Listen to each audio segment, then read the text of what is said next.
يريدون ليطفئوا نور الله بأفواههم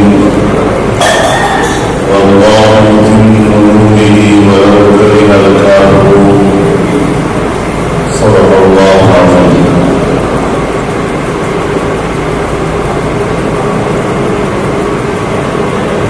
جناب صدر محترم حضرات علماء کرام، میرے بزرگوں، دوستوں اور بھائیوں،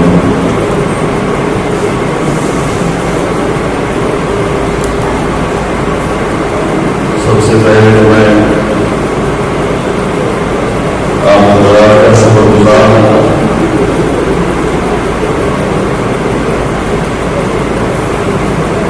کہ آپ نے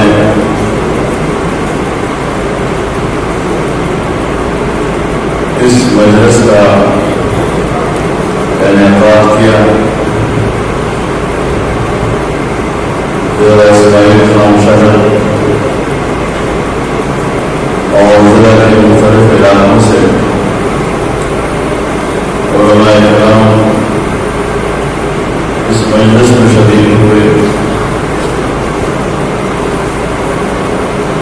یہ اہل علم کا مجلس ہے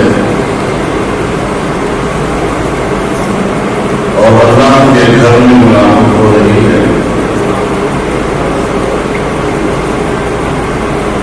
جناب رسول اللہ صلی اللہ علیہ وسلم کا ارشاد ہے: مجتمع قوم فی بیت من بیوت اللہ یتلون فیہ کتاب اللہ ويتدارسونه بينهم إلا نزلت عليهم السكينة وغشيتهم الرحمة وحفتهم الملائكة وذكرهم الله في من عنده.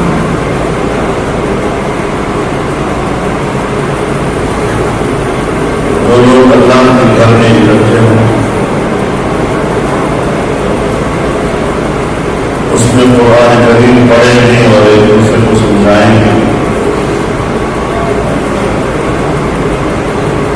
ان پر اللہ کا ایک نام یہ کہ ان پر سکینہ نازل کرتے ہیں.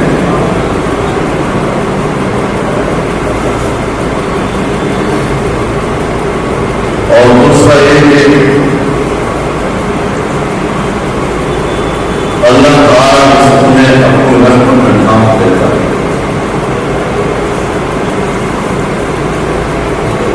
اور تیسرا اعلان یہ کہ فرشتے اس مجلس کو گھیر دیتے ہیں. اور چوتھا اعلان یہ کہ ان لوگوں کو اللہ اپنی مجلس میں یاد کرتا ہے. اور ہمارے اس مجلس کو جناب رسول اللہ صلی اللہ علیہ وسلم کے اس ارشاد کا مسئلہ ہے.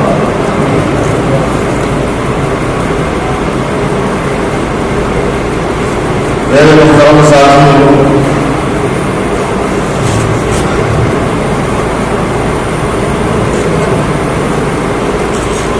ہماری ایک روایت بنی ہے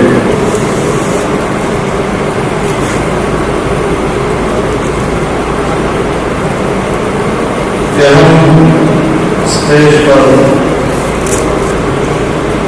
سامنے بیٹھ کر اتنی بڑی تعریفیں شروع کر دیتے ہیں، آسمان سے ان تعریفوں کی بلالیں لگا دیتے ہیں،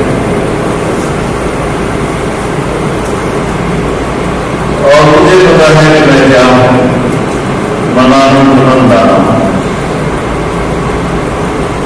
مجھ سے ایک صحابی نے بزرگ نے پوچھا کہ آپ کے مخالفین آپ کے بارے میں کہتے ہیں یا عالمین نہیں. میں نے کہا وہ ٹھیک ہے،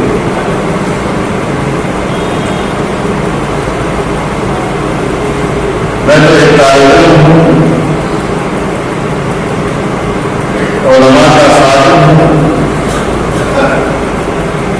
اور علماء نے اگر ان پر اعتماد کیا ہے کہ یہی میرے پاس اونچی ہے، یہی میرا پتا ہے. اور ایک طالب علم کی حیثیت میں اور علماء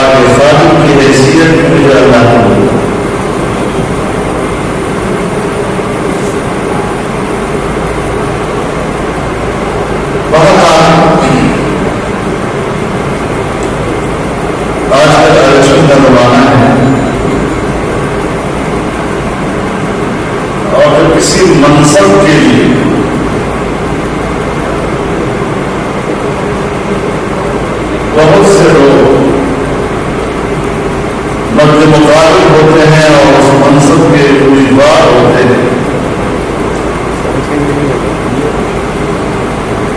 تو جب اللہ تعالیٰ نے منصب خلافت کے لیے انسان کو پیدا کرنے کا اعلان کیا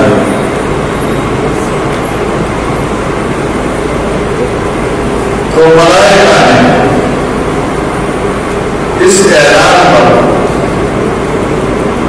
دو طرح کا تبصرہ ہے۔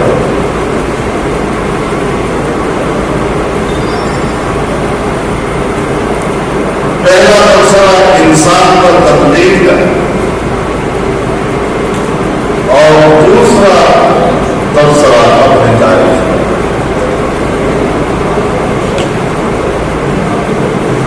وَإِذْ قَالَ رَبُّكَ لِلْمَلَائِكَةِ إِنِّي جَاعِلٌ فِي الْأَرْضِ خَلِيفَةً قالوا أتجعل فيها من يفسد فيها ويسفك الدماء ونحن نسبح بحمدك ونقدس لك۔ آج جب ہم الیکشن میں امیدواروں کے ایک دوسرے کا مقابلہ دیکھتے ہیں تو تقریباً انداز نہیں ہوتا ہے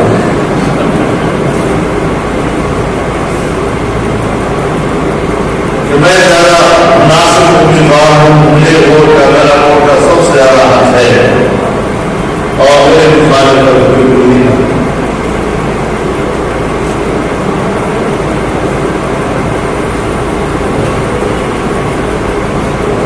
یہ ایک انسانی فطرت بھی ہے، طبیعت بھی ہے اور اس محاذ سے کچھ تقاضے ہوتے ہیں۔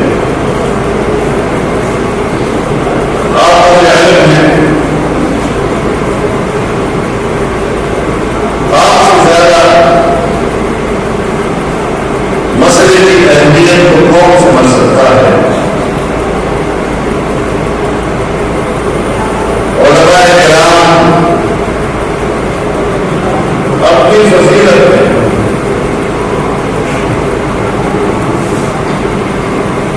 اس حدیث کا بار بار تکرار کرتے ہیں، العلماء ورثۃ الانبیاء، انبیاء کے وارث علماء۔ إن الأنبياء لم يورثوا دينارا ولا درهما إنهم ورثوا العلم۔ انبیاء کی وراثت روپے پیسہ نہیں، جائیداد نہیں، بلکہ انبیاء کا ورثہ علم۔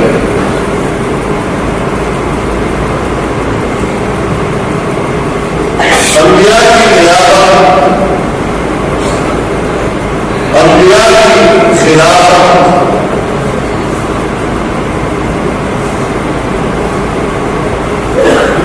کہ ہم داعیان ہیں،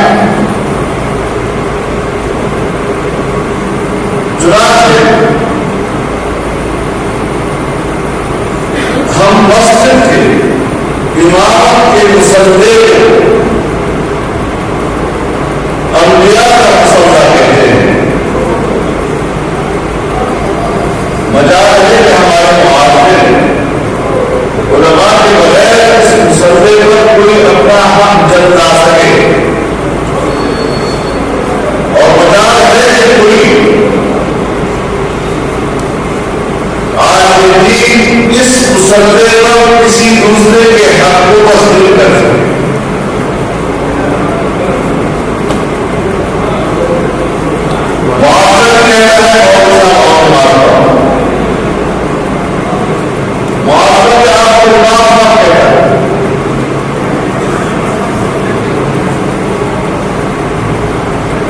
اس مسجد کے ممبر پر جب آپ خطبہ دیتے ہیں تو اس کو آپ جب ممبر رسول کہتے ہیں تو پھر عالمین ہی اس پر بیٹھنے کا حق رکھتا ہے، اور معاشرے کا کوئی فرق اس کی اسمت کو چیلنج نہیں ہوتا۔ رسول اللہ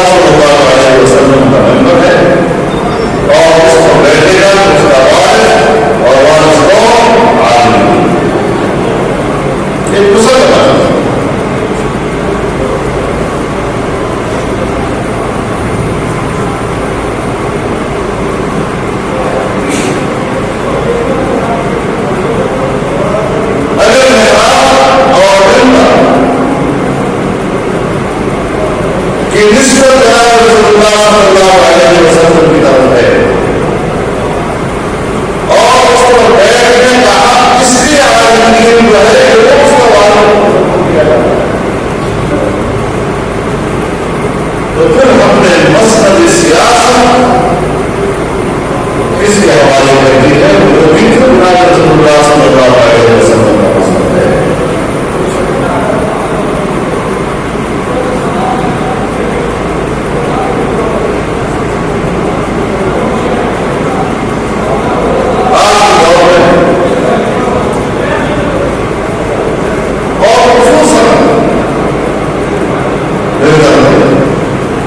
خصوصاً ہمارے بابا کریم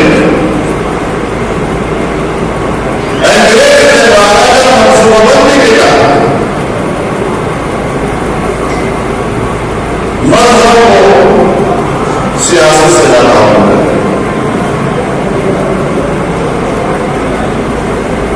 ملا کا نام صرف مسلح اور مغل کے ساتھ ہے۔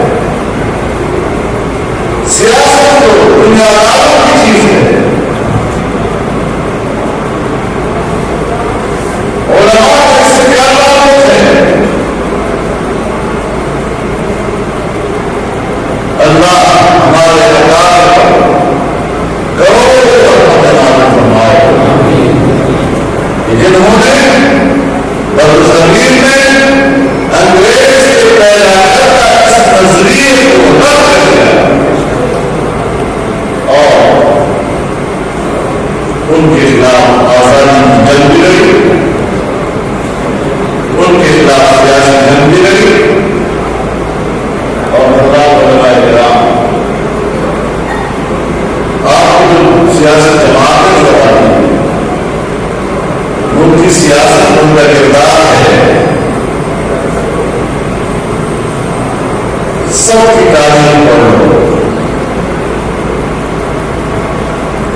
اسلام کو مذہب کا مذہب کہا ہے، یہ علماء کرام کا اور مسلم تو وہ جو اس ناس کی جانے والا ہے ان میں تو کئی بات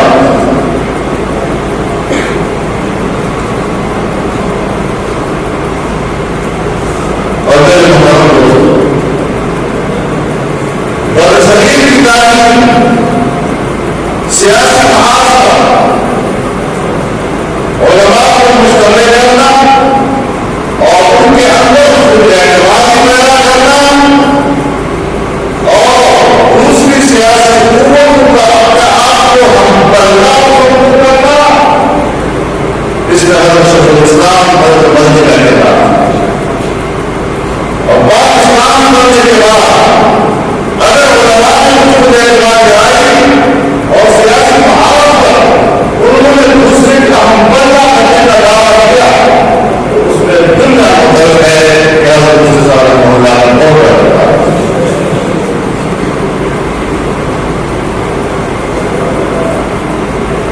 ہم اور آپ یہاں بیٹھے ہیں یہ ہم علم عدالت کی سے نسبت کتاب اب ظاہر ہے کہ ہم نے پاکستان کی جمہوری جماعت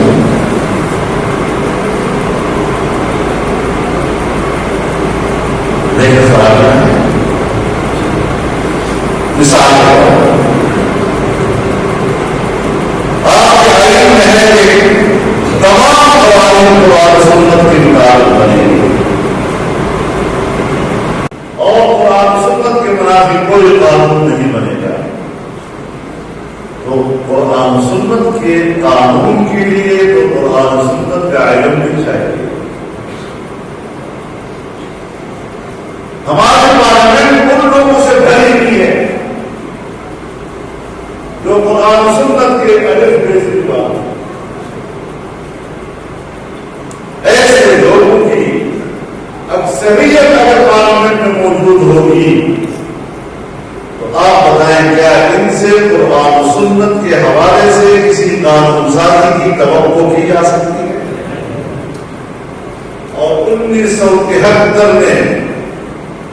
اور 1973 میں آئین بنا 1973 میں قرآن سنت پر مبنی قوانین کی سفارشات کے لیے اسلامی نظریاتی کونسل قائم کی گئی اور وجود اس کے علماء کرام نے سفارشات پیش کی ہیں آج 1973 سے لے کر اب تک 45 سال ہو گئے ایک سفارش پر حساب میں قائم نہیں کی کم از کم ایک آئینی تقاضا اس کو پورا ہو گئے ہر آئینی تقاضا ناگزیر ہوتا ہے اگر کوئی ناگزیر نہیں اور فاضل قسم کی چیز ہے تو وہ قرآن اور جب ہم یہ کہتے ہیں کہ جب بھی قانون سازی ہو آپ اپنے موقف کے لیے کم از کم کوئی قرآن آیات یا کوئی حدیث یا کوئی فقہی حوالہ پیش کرو پیش تو کرو نہیں ہوتا اس طرح تو اس اعتبار سے کیسے کام سازی ہوتے قرآن کیونکہ ہاؤسنگ سے بھرا ہوا ہے میں جب پنجاب کے دورے میں تھا شہر میں گیا تو صحابی حضرات آ گئے بات کریں ایک صحابی مجھے پوچھتا ہے آپ نے اسمبلی میں اسلام کے لیے کیا کیا ہے میں نے کہا آپ نے مجھے پنجاب میں کتنا ووٹ دیا ہے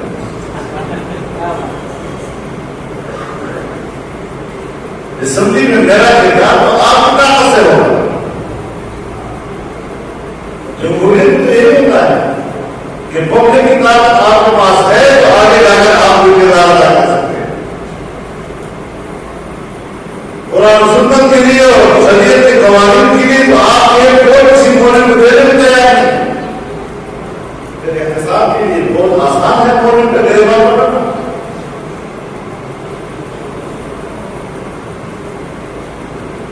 تو اس لحاظ سے بھی آپ خدا کا فرض بنتا ہے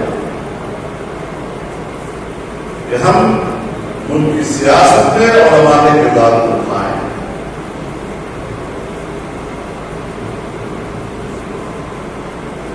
اور ظاہر ہے کہ جب مسئلہ عوام کا ہے تو عوام کو سمجھانا کچھ میں جانا ہوگا اور انتخابی فلسفے کے لیے عوام کو آپ اس طرح رغبت دے سکیں گے، اس کو رغبت دینے کے ذرائع وسائل کیا ہوں گے وہ بھی اپنانا پڑے گا. اگر عوام کی ضرورت ہے، عوام کے مسائل روزمرہ کے مسائل اور پھر ظلم کے ماحول جب خان اور عوام ظلم کرتا ہے، عام آدمی کو کتے سے بھی اپنے کتے سے بھی کم تر سمجھتا ہے، انسان کو اپنے دور سے دھکیلتا، اپنے سے دھکیلتا اور کتے کو سینے سے لگاتا ہے.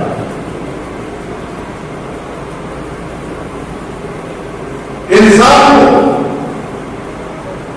بوسہ دینے کے لیے تیار نہیں کہ اس کے پسینے سے بدبو آتی ہے،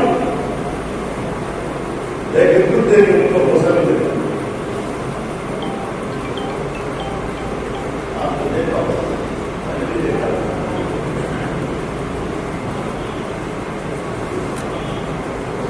ان کے گھر میں اگر کوئی غریب ملازم ہے، چوکیدار ہے، وہ گرمی کا دن کیسے گزارتا ہے اور سردی کی رات کیسے گزارتا ہے، اور اس کا کرتا گرمی میں کنڈیشن میں اور سردی میں گرم کمرے میں رہتا ہے. یہ انسانیت کے ساتھ کر رہا ہے.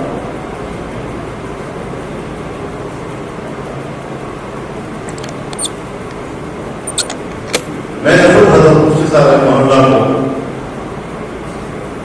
ایک جلسے میں سنا اور وہاں کے مقام کے لوگوں سے خطاب کیا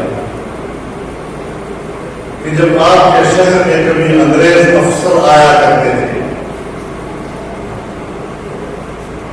تو آپ کے قوانین ان کی مہمانداری کے لیے شہر کے پورے صوبے میں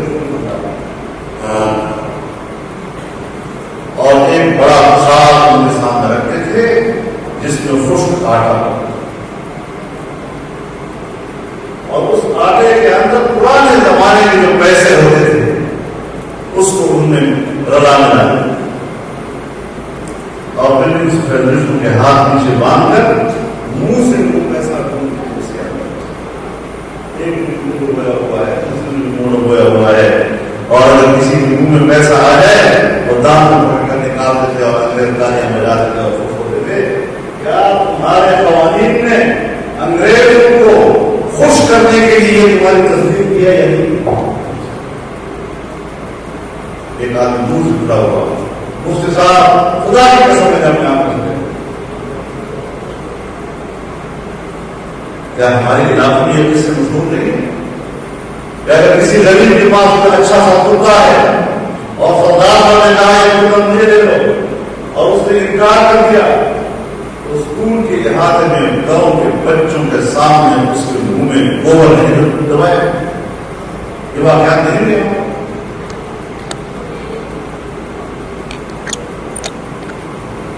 آپ نے اس طبقے کو دور اپنے اوقات آپ یاد دلائیں. آج اگر سیاست میں مولوی صاحب ہوتا ہے، جمعیت ہوتی ہے، اپنی زندگیاں داؤ پر لگائیں گے تب جا کر آج یہ مقام حاصل ہوگا. ہمارے پرانے بزرگوں میں یہ میں حق کے ساتھ ابھی تک حیات ہے، سب ادوار کے گواہ یہ سب کس طرح سے آج اس مقام پر ہم پہنچے. تو اپنے اکابر کی محنت کی داد ہم نے تو الیکشن کو تجارت سے کہیں پر براہ راست پیسے لے کر ووٹ بیچتے ہیں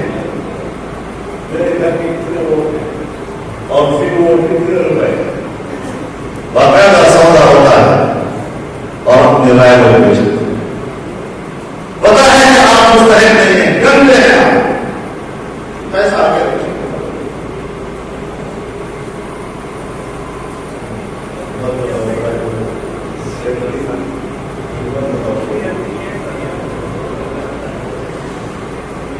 یہ ہمارے زمین خرید رہے اور ہم مجبور.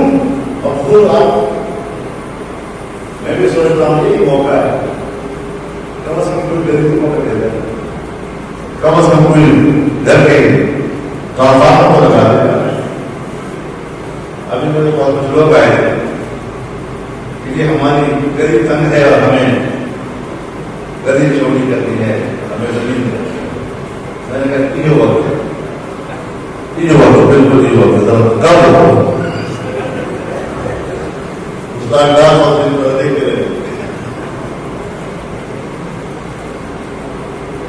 یہ بھی تو ایک بیچنا ہو گیا. لیکن اگر آپ زبردستی کرتے ہیں، ان کی سمجھ اتنی نہیں ہوتی، تو شاید اس انداز سے، اس محاذ پر بڑی حکمت سے کام لینا ہوگا، بڑے تحمل سے کام لینا ہوگا. اب لوگ جانتے ہیں، لوگ سمجھتے ہیں.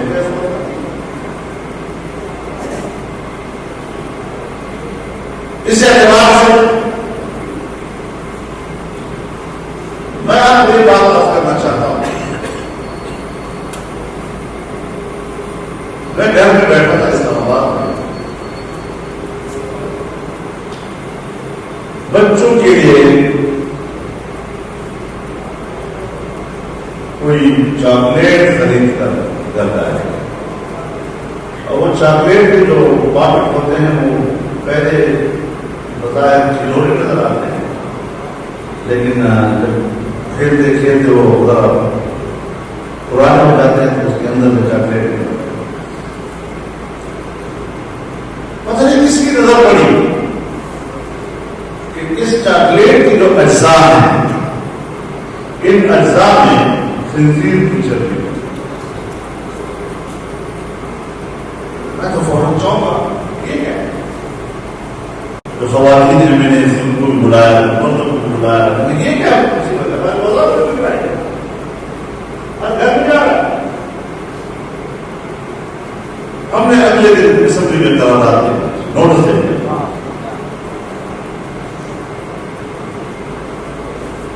انہوں نے فوراً وہ کمیٹی کے حوالے کر دیا. اب ہمارے یہاں ایک ادارہ ہے حلال فوڈ اتھارٹی کا. حلال فوڈ اتھارٹی کی کمیٹی بیٹھی ہوئی تھی، ان تمام چیزوں کو فہرست کر رہی تھی کہ جو حلال ہیں تو ان کی درآمد برآمد ہو، جو حرام ہے ان کی درآمد برآمد نہ ہو. پہلے سے بھی اس موجود ہے. ہم یہ چیز چند مہینے کے بعد یہ قانون بن کر آیا.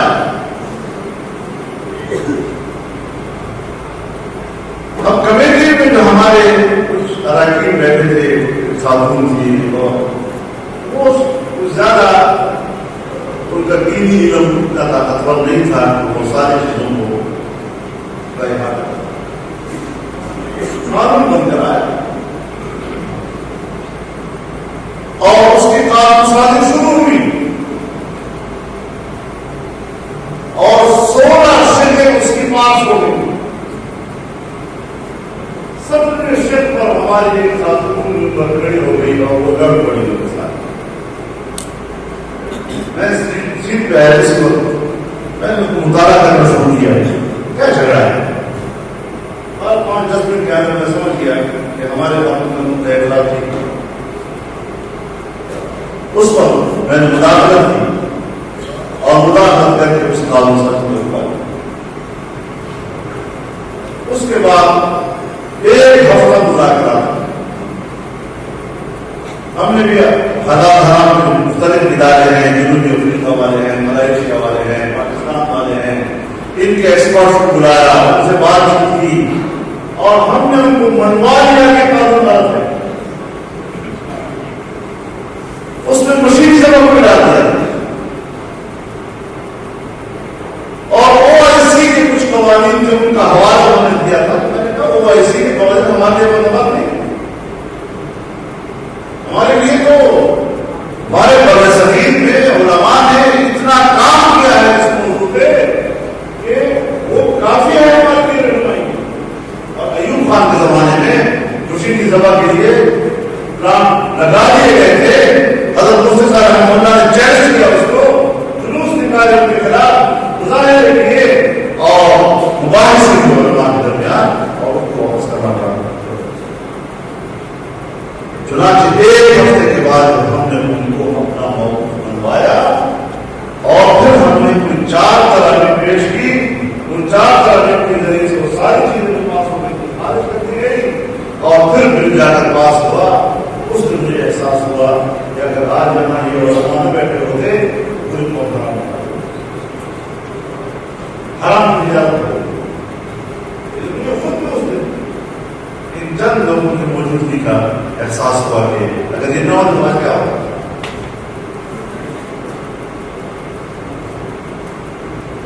اور اس کے علاوہ بہت سے مواقع آتے ہیں, سوچ سوال ہو جاتے ہیں کہ ہم کامیاب ہوئے, ہم ناکام ہوئے, ہم تجربہ کر رہے ہیں.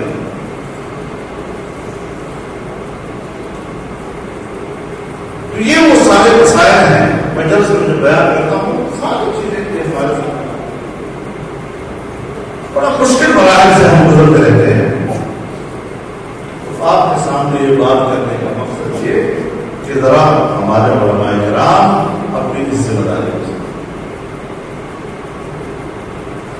جب 2013 کا الیکشن ہوا اور اس صوبے میں پی ٹی آئی جیتی, کیا جیتی تھی بھائی, کہیں نہیں جیتی بھائی.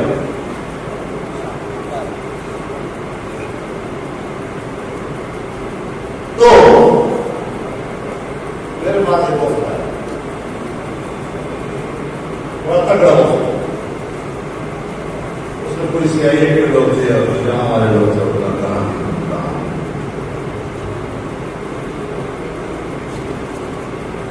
تو مجھے سمجھانے کی کوشش کی مولانا آپ تعاون کا راستہ دے دیں گے, ہو جائے گا, ہو جائے گا. تو سب سے پہلے لالچ یہی مولانا $1 آئیں گے, ہم چاہتے ہیں آپ بھی اس میں شریک.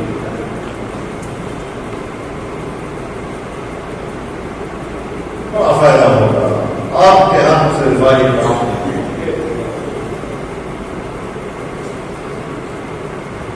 تو میں نے ان سے کہا کہ میں نے تو الیکشن کی چیزوں کے لیے نہیں لڑا, میں قوم کی خدمت ضرور کرنا چاہتا ہوں, لیکن اس پیسے کے پیچھے تو ایجنڈا ہے, اس ایجنڈے سے تو میری جنگ ہے. میں کیسے بھی کمپرومائز کروں گا اس کے ساتھ.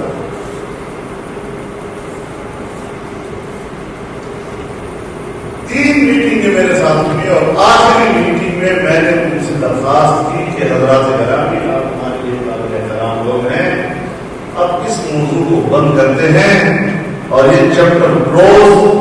میں شاید مزید اس موضوع پر آپ حضرات سے بات بھی نہ کر سکوں اور اپنے گھر پر آپ کا استقبال کروں.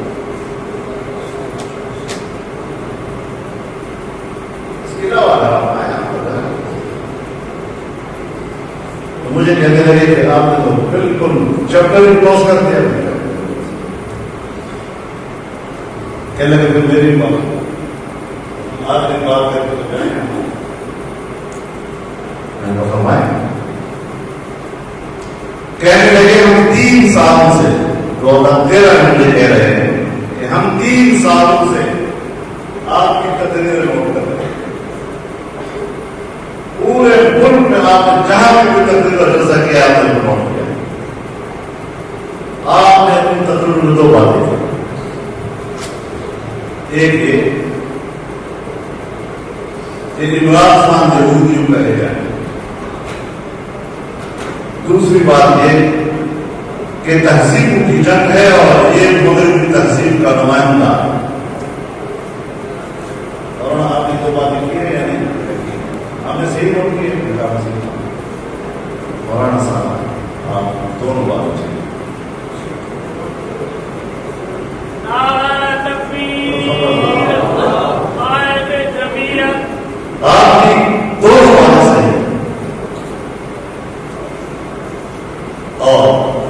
نے آپ کے صوبے پر ان کو کیوں مسلط کیا ہے؟ قوم میں نہیں، ہم نے آپ کے صوبے پر ان لوگوں کو حکومت کیوں کرنی تھی؟ اس لیے کہ پشتون بیلٹ میں مذہب کی جڑیں گہری ہیں اور مذہب کی گہری جڑوں کو اکھاڑنے کے لیے اس سے بہتر آدمی ہمارے پاس تقریباً الفاظ کو استعمال کرتا ہوں اس سے مناسب آدمی ہمارے پاس.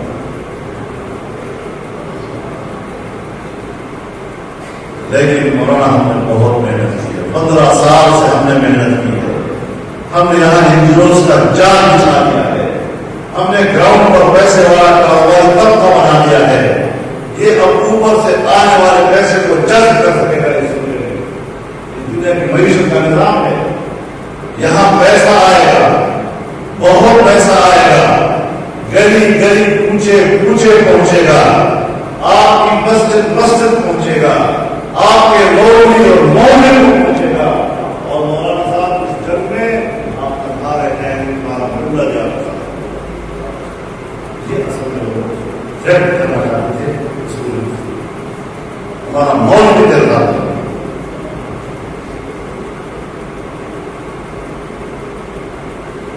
میں نے کہا کہ انشاءاللہ ہم جنگ لڑیں گے، پیسہ کامیاب ہوگا. 2 مہینے کے بعد پیسہ آ گیا. میں نے اس کو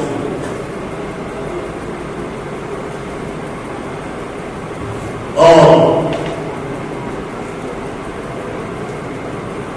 پہلے قسط $500 ملین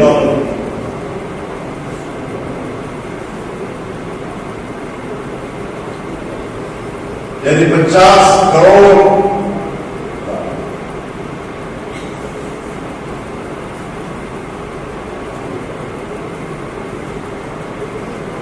دوسری قسط $300 ملین کی، 80 کروڑ. ہمارا مسئلہ 110 سے لے کر آج 120-25 تک چلا گیا. یہ سب امریکہ کے پیسے ہیں. انہیں دنوں میں میرے پاس امریکی سفیر آیا. امریکی سفیر کو میں نے کہا کہ آپ نے ان کو $500 ملین دیے ہیں، $300 ملین دیے ہیں. اور سفیر اس کی سفارت کی ذمہ داری ہے جو مجھے کہے کہ نہیں مولانا سے غلط ہے یہ الزام. آرام سے مسکرایا اور انجوائے کیا.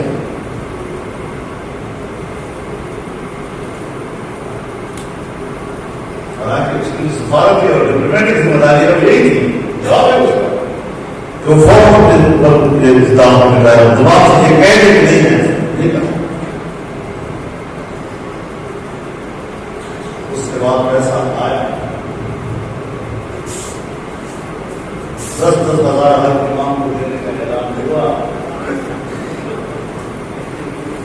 ان کے وزیر نے علماء کو بلایا.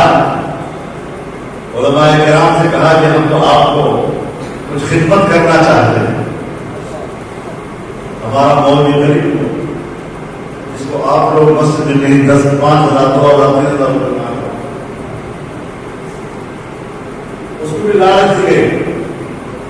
اس وقت کی حالت میں تمہاری زندگی گزر رہی ہے، جب ہم کو کچھ کرنا چاہتی ہے تو آپ کے لیے فائدہ مند ہے. ہمارے بہت سے عام لوگوں کے منہ میں پانی آ گیا. کم پسند ہے لیکن آپ یاد ہوگا ہم نے اس کو سب ہمارا مورد نہیں. اور میں آپ کو میں فخر کرتا ہوں، یقین جانے کہ میرا سر بلند ہو جاتا ہے جب ہر ضلع میں اور ہر تحصیل میں علماء اکٹھے ہو کر اجتماعی طور پر مسئلہ کرے گا.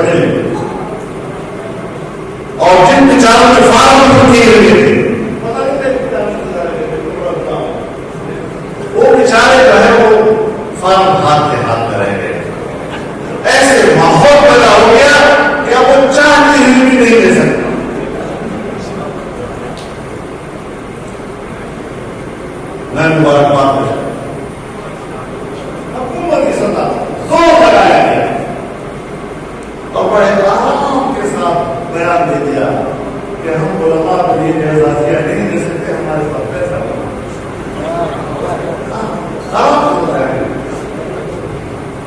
کہاں کے لوگ ایسے کہاں سے آ رہے تھے؟ بھائی بتا دو کہاں سے آ رہے ہیں، بجٹ میں کدھر ہے؟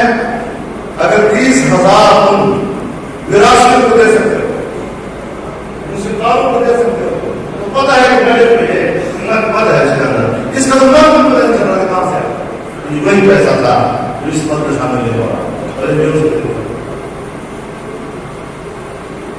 اور ایسے ایسے حالات میں اور پھر جو ناکامیاں ہوئی انہوں نے احتساب کمیشن بنایا اور ایک احتساب کمیشن کے لیے کوئی سابق فوجی کو انہوں نے جج تھا، اس کو انہوں نے اس کا چیئرمین بنایا اور ایک تعریفی کی، بڑا زبردست آدمی ہے۔ 5-6 مہینے کے بعد وزیر اعلیٰ بھی اس کی گرفت میں آ گیا، وزراء کی گرفت میں آ گیا۔ جب اس کے احتساب کی گرفت میں وزیر اعلیٰ وزراء آئے تو اس کے اختیارات سب کر اور جب اس کے اختیارات سب کر دے تو اسی طرح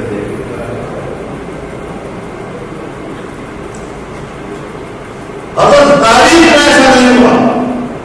ہمارے سنی کی چیف سیکرٹری نے چارج شیٹ لکھی ہے وزیر اعلیٰ کہ تمہارے صوبے کے نظام میں یہ کر ہے، یہ کر ہے، یہ کر ہے، یہ کر ہے، اور میں اس صوبے کی بطور کے پاس نہیں کر سکتا، یہ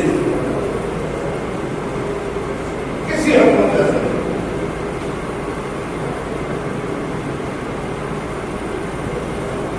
کسی حکومت میں ایسا نہیں ہوا کہ پورا سیکرٹریٹ ڈائریکٹر لیول تک ہڑتال میں کالی پٹی آباد اور سیکرٹریز کا بنا کی اجازت میں کالی پٹی کے ساتھ جائے تاریخ نہیں ہوا۔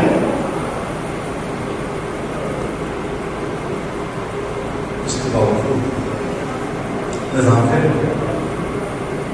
پیسہ کام نہیں آیا، اور جب یہ پیسہ کام نہیں آیا تو میری نظر اس آیت میں ان الذین کفروا ينفقون أموالهم ليصدوا عن سبيل الله فسينفقونها ثم تكون عليهم حسرة ثم يغلبون۔ یہ تو دنیا کا حساب ہے، یہ دنیا کا حساب ہے۔ ان الذين كفروا ينفقون أموالهم ليصدوا عن سبيل الله فسينفقونها ثم تكون عليهم حسرة ثم يغلبون، اور اخروی سزا والذین کفروا بلا جہنم، اور کس لیے؟ لیمیز اللہ الخبیث من الطیب ویجعل الخبیث علی ويجعل الخبيث بعضه على بعض فيركمه جميعا۔ اچھے برے کو بانٹ دیتا ہے، پتہ چلتا ہے بانٹ کے اوپر پیسے کے اوپر بکنے والے خبیث ہیں اور پیسے کا مقابلہ کرنے والے طیب۔ اللہ نے خود ہی نام کر دی پیسے کو مان کر رہا ہے ينفقون أموالهم ليصدوا عن سبيل الله،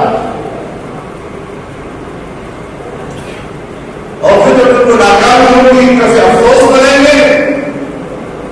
یہ سارے مناظر اللہ اسی لیے دکھاتا ہے کہ یمیز اللہ الخبیث من الطیب ویجعل الخبیث بعضه على بعض فیجعلہ۔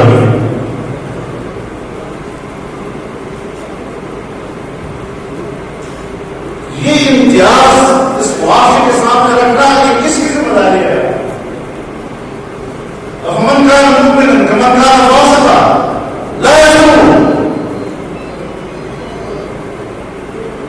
جو علماء کرام اعمال صالح کی تعلیم دیتے ہیں اور اس کو فنون سے روکتے ہیں، تو ظاہر ہے کہ اعمال صالح اور ایمان اور اس کو فنون کا امتیاز پہلے علماء کرام کو ہے، پھر دوسرے کو تعلیم دینے کی تعلیم۔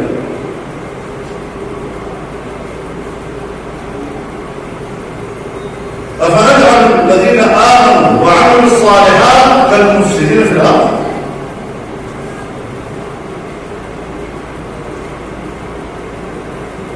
ایمان والے اور ہمارے سارے والے کیا ان لوگوں کے برابر ہوں گے؟ پھر زمین کو ساتھ میں ہوں گے؟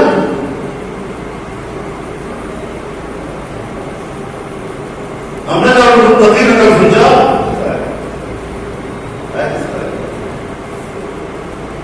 تقوی والوں کو ہم سرکشوں اور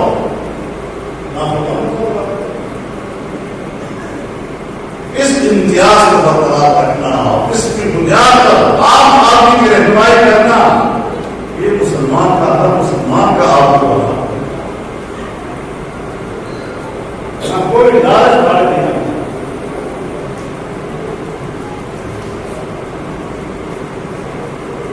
ان حالات ہماری زندگی گزر رہی ہے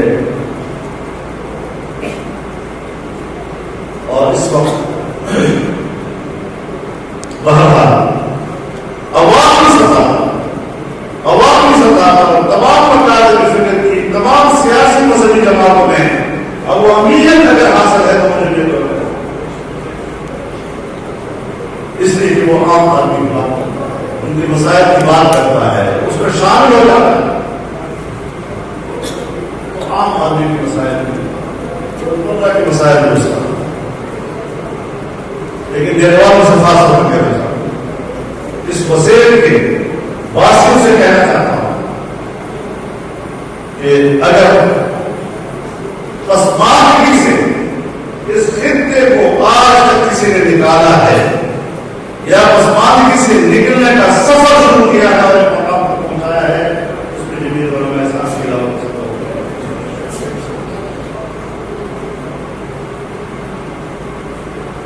آج ہم یہاں تک پہنچے، پوری تاریخ میں سے دیکھیں اور یہاں کا بڑا بھی کرتا ہوں اس کو تو چاہیے کہ اس کو اس کا چاہیے کہ اس کا ہمارے شہر میں میڈیا میں تو بس ہم لوگوں کو معلوم ہونا چاہیے، لیکن اس میں کسی افواہ کو زیادہ بڑے بڑے اختیارات نہیں ہوئے تو اس میں ڈھونڈنا ہے۔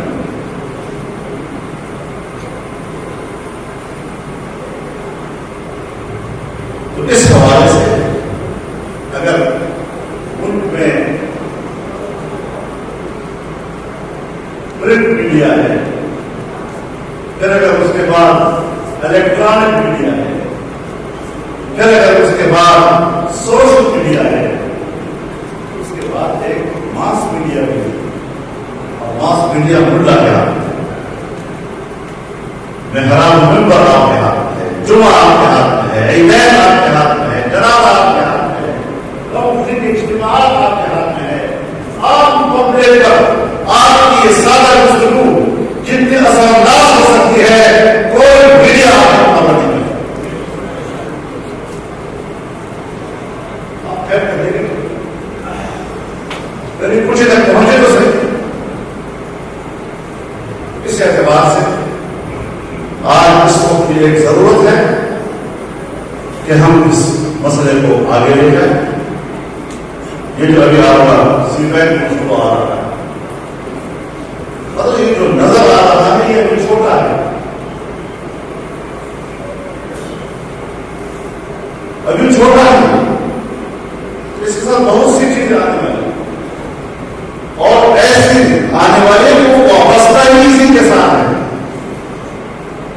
اختیار کی راستہ اقتصادی شاہراہ۔ اب اس سڑک کو اقتصادی شاہراہ کے حوالے سے دیکھنا ہوگا۔ اس کا معنی یہ ہے کہ کاشغر سے لے کر گوادر تک پاکستان اس کا راستہ ہے، گزرتا ہے۔ اس طرح کالی سڑک یہاں سے گزر رہی ہے، اس طرح ریلوے لائن یہی سے